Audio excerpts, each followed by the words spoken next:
अध्याय 9। अस्पताल रात के अंधेरे में डूबा हुआ था।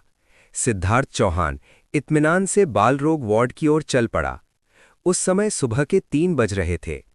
उसे पहले ही पता चल चुका था कि नर्सें सुबह 2 बजे और 4 बजे राउंड लगाती हैं।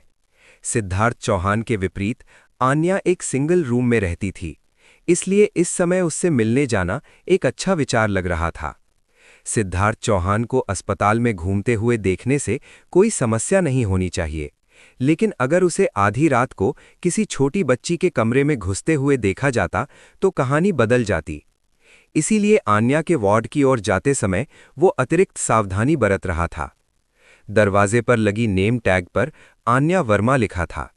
इसकी पुष्टि करने के बाद सिद्धार्थ चौहान ने सावधानी से दरवाज़ा खोला और अंदर प्रवेश किया। उसने पूरी कोशिश की कि कोई आवाज़ न हो, लेकिन फिर भी दरवाज़ों से हल्की सी चरमराहट की आवाज़ आई। हालांकि राहत की बात यह थी कि इससे कोई नहीं जागा। उसने देखा कि आन्या वर्मा बिस्तर पर सो रही थी, जबकि उसकी मां बगल वाले अतिरिक्त बिस्तर पर झपकी ले रही थी। वो सावधानी से मां के पास गया और धीरे से उनके प्रेशर पॉइंट को दबाया। इससे उन्हें कुछ देर तक नींद नहीं टूटेगी। फिर उसने अपना ध्यान बिस्तर पर चुपचाप लेटी आन्या वर्मा की ओर मोड़ा। सोते हुए व्यक्ति का चेहरा शांत होना चाहिए, लेकिन उसका चेहरा थोड़ा सिकुड़ा हुआ था। ऐसा लग रहा था कि सोने से भी उसका दर्द कम नहीं हो रहा था। सिद्धार्थ चौहान ने धीरे से अपना हाथ उठाया और लड़की के पेट के निचले हिस्से पर दबाया। उसने अपनी आंखें बंद कर लीं और उसके शरीर के भीतर की स्थिति का विश्लेषण करने पर ध्यान केंद्रित किया। ऊर्जा उसके हृदय के पास कहीं अवरुद्ध हो रही थी, फिर वापस प्रवाहित हो रही थी। उसकी नसों में अवरोध के कारण ऊर्जा आसपास की नसों में बह गई थी और उसके शरीर को धीरे धीरे नष्ट कर रही थी।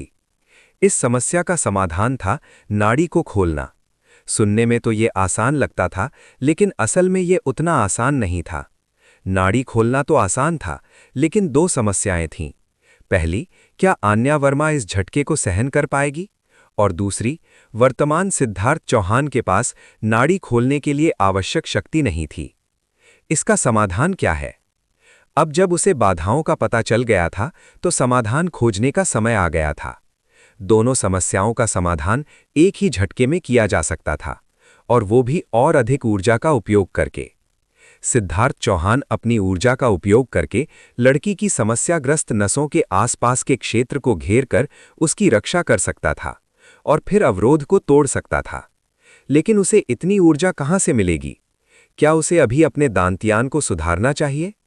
उसने अपना सिर हिलाया। यह सही तरीका नहीं था। उसने पहले ही उस जीवन में वापस न जाने का फैसला कर लिया था। उसका संकल्प इतना कमजोर नहीं था कि इस मामूली सी बात से वो टूट जाए। इसके अलावा एक और उपाय था जिसे वो आजमा सकता था, एक और अचूक उपाय। सिद्धार्थ चौहान ने अपनी जन्मजात ऊर्जा ची का उपयोग किया, जो जीवन को बनाए रखने वाली शक्ति है। सभी मनुष्यों में ये ऊर्जा जन्म से ही मौजूद होती है। ये ऊर्जा हमेशा व्यक्ति को आंतरिक रूप से सुरक्षा प्रदान करती है। बाहरी स्रोतों से अतिरिक्त ची प्राप्त करने की आवश्यकता नहीं होती।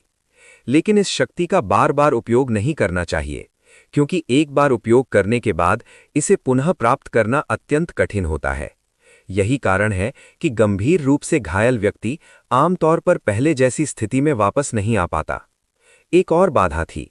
सामान्य ऊर्जा की तुलना में जन्मजात ऊर्जा का उपयोग करना कहीं अधिक कठिन था। चूंकि ये ऊर्जा किसी व्यक्ति के जीवन काल का आधार थी, इसलिए इसमें अपने मूल में लौटने की प्रबल प्रवृत्ति थी।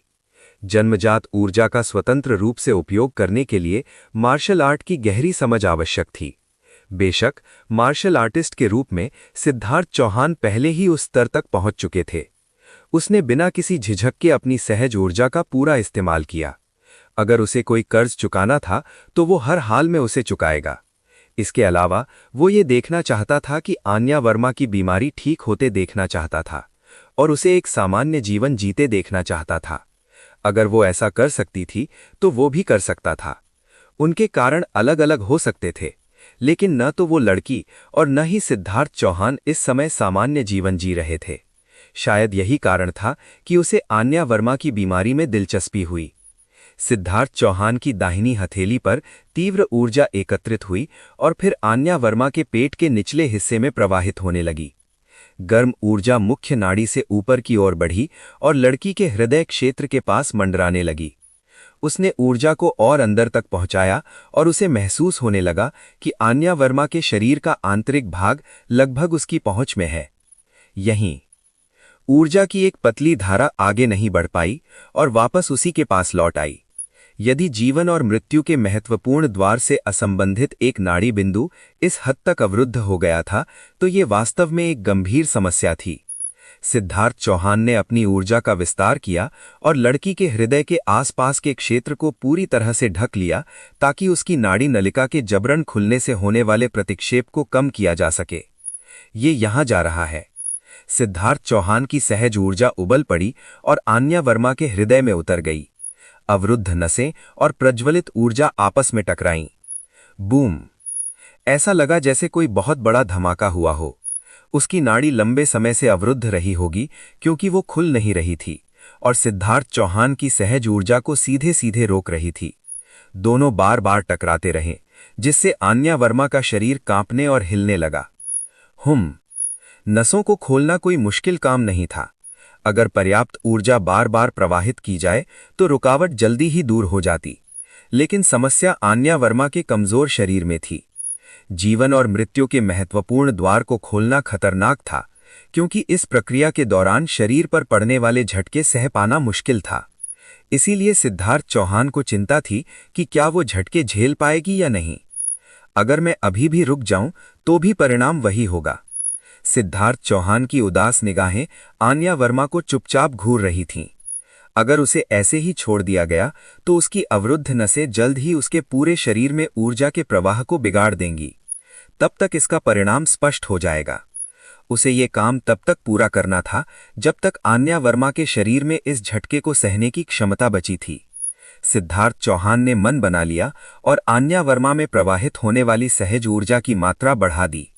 उसने आन्या वर्मा के पूरे शरीर की रक्षा सुनिश्चित की और फिर अपनी शक्ति को ऊर्जा की एक धारा पर केंद्रित करके उसकी अवरुद्ध नस में प्रवेश किया। बांग! उसके दृढ़ संकल्प का फल मिला और अवरुद्ध मार्ग खुल गया। निर्बाध ऊर्जा एक ज्वार की लहर की तरह उमड़ी और शेष नसों को खोलना शुरू कर दिया। आन्या वर्मा को दौरे पड़ने जैसे ऐंठन होने लगी, लेकिन सिद्धार्थ चौहान रुका नहीं और उसके शरीर को प्रतिवार से बचाते हुए अपनी सहज ऊर्जा को उसमें प्रवाहित करता रहा। गहन एकाग्रता के बीच उसके माथे से ठंडा पसीना टपक रहा था। अंततः उग्र ऊर्जा धीरे धीरे शांत हो गई। सिद्धार्थ चौहान ने दोबारा ये सुनिश्चित करने के लिए जांच की कि उसका हृदय ठीक है। फिर उसने अपनी ऊर्जा वापस ले ली। उसने अपनी आंखें सिकोड़ लीं। ऊर्जा के अवरुद्ध होने से शरीर में विषाक्त पदार्थों का संचय होना अपरिहार्य है। सिद्धार्थ चौहान ने अगला कदम आन्या वर्मा के हृदय के पास पाए जाने वाले ऐसे विषाक्त पदार्थों को अपने शरीर में अवशोषित करना उठाया। चमक! अंततः उसने लड़की के पेट से अपना हाथ हटाया और अपनी आंखें खोलीं। उसने कुछ देर तक आन्या वर्मा के लाल चेहरे को देखा। उसकी सांसें इस समय थोड़ी तेज लग रही थीं, लेकिन जल्द ही उसे बेहतर महसूस होने लगेगा। उसने धीमी आवाज में कहा, मैंने तुम्हारा कर्ज चुका दिया है। अब बाकी सब कुछ उस पर निर्भर था। सामान्य जीवन में लौटना आन्या वर्मा की जिम्मेदारी थी। वो कुछ देर और स्थिर रहा, सोई हुई लड़की के चेहरे को निहारता रहा। उसके चेहरे पर दर्द से शांति का भाव बदलते देख उसे अपने मन को भी सुकून मिला। वो चुपचाप कमरे से बाहर निकला और रात के आकाश को निहारने के लिए छत की ओर चल पड़ा। ऊपर देखते हुए उसके भीतर एक अजीब सी भावना उमड़ रही थी। ये ताजगी भरी और थोड़ी गुदगुदी जैसी भी थी, लेकिन बिल्कुल भी अप्रिय नहीं थी। पहले वाला सिद्धार्थ चौहान कभी ऐसा नहीं करता। सच तो ये है कि अगर कोई उसकी आंखों के सामने मर रहा होता तो भी वो पलक तक नहीं झपकाता। लेकिन आज का सिद्धार्थ चौहान बदल चुका था। उसे पक्का नहीं पता था कि इस बदलाव का कारण आधुनिक युग में उसकी वापसी थी या फिर सिद्धार्थ चौहान से जुड़ी यादों ने उसके व्यक्तित्व को प्रभावित किया था। फिर भी उसे यकीन था कि ये बदलाव अच्छे के लिए ही हुआ है। सामान्य जीवन जीने के लिए स्वर्गीय लाल दानव सम्राट को गायब होना ही था। रक्तांश लोक की यादें बेहद क्रूर और पीड़ा एवं कठिनाइयों से भरी थीं। वे एक सामान्य जीवन के साथ बिल्कुल मेल नहीं खाती थीं। यदि संभव हो तो उसे अपने भीतर सोए हुए स्वर्गीय लाल दानव सम्राट को पूरी तरह मिटाना था। वो किसी और से बेहतर जानता था कि ये कितना महत्वपूर्ण था। वो हल्की सी मुस्कान के साथ ऊपर आकाश की ओर देखने लगा। अब वो रक्तांश लोक के आकाश को नहीं देख रहा था।